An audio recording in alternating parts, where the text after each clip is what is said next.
सवारीचा घेतला पावलांनी आम्हा वाळवंटी तुझी सावली गळा भेट घेण्या भीमेची निघाली तुझ्या नाम घोषात इंद्रायणी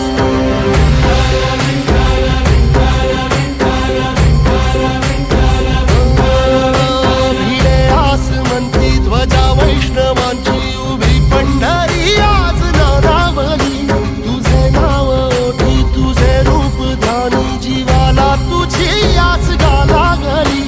जरी बाप साऱ्या जगाचा परित